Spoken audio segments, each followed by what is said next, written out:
Assalamualaikum warahmatullahi wabarakatuh. Perkenalkan, saya Elok Safarini dengan NIM 67102430004 dari D3 Teknik Telekomunikasi 12A.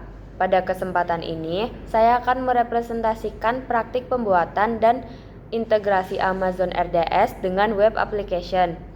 Fokus dari lab ini adalah membuat security group, subnet group, hingga deployment database MySQL multi-AZ, lalu menghubungkannya dengan aplikasi web untuk memastikan data tersimpan dan direplikasi dengan baik. Langsung saja, selanjutnya kita akan masuk ke video untuk melihat langsung proses konfigurasi dan pengujian database pada AWS. Jadi, pada kotak paling luar menunjukkan AWS Cloud. Di dalamnya terdapat region, yaitu wilayah geografis AWS. Fungsi region ini menentukan lokasi fisik data center, mengatur latensi dan ketersediaan layanan. Kemudian availability zone A dan availability zone B. Ini fungsinya setiap AZ adalah data center terpisah secara fisik, digunakan untuk high availability. Jika satu AZ bermasalah, AZ lain tetap bisa berjalan. Jadi lab ini sengaja memakai dua AZ untuk mendukung multi AZ RDS. Kemudian di dalam AZ terdapat VPC dengan CIDR 10.0.0.0/16. Fungsi VPC ini untuk jaringan privat milik user di AWS, tempat semua resource EC2 RDS subnet berada.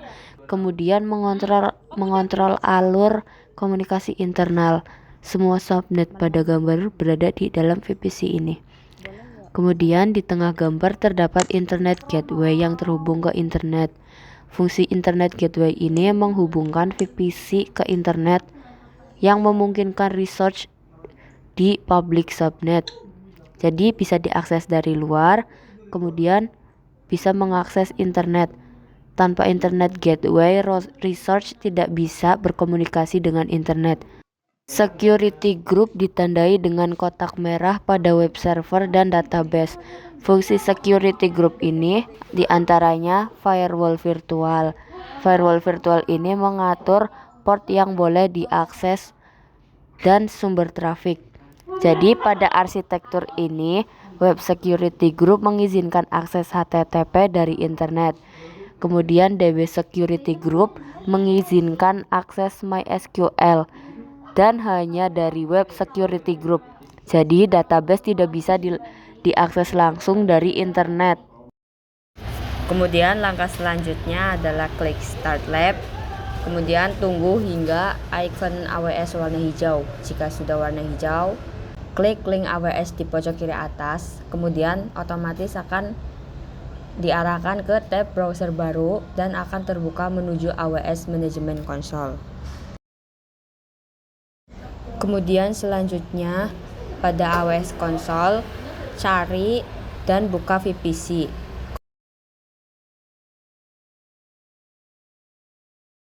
Kemudian pilih security groups dan create security group. Kemudian isikan konfigurasi security group menjadi DB security group, description permit access from web security. Kemudian VPC-nya diganti dengan lab VPC.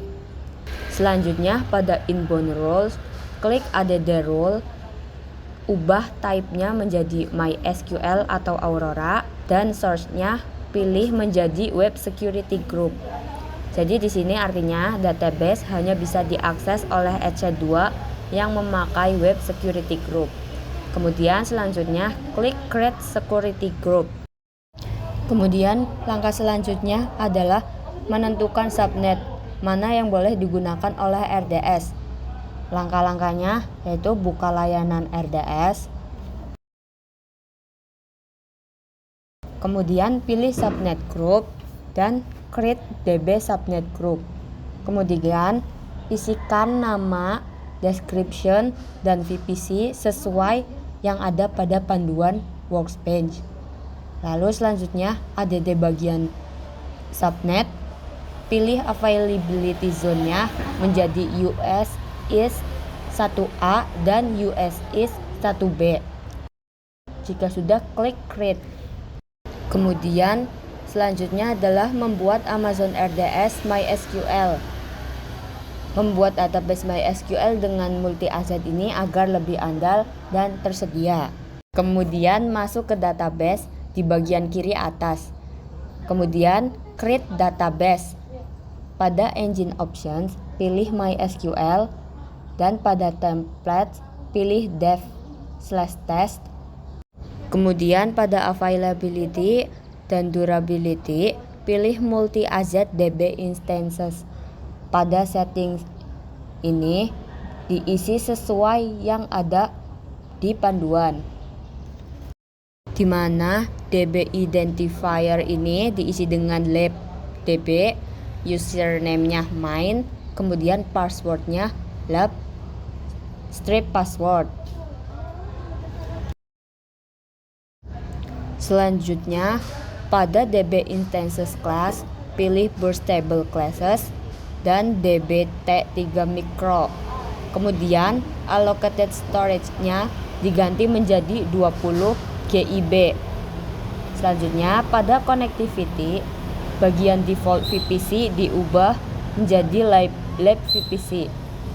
Pada existing VPC security groups, pilih DB security group. Dan pada bagian monitoring, ubah ke uncheck enable.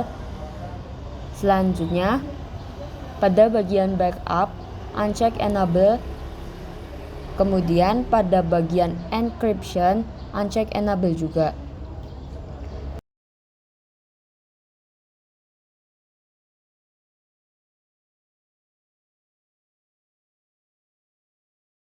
Kemudian selanjutnya adalah create database.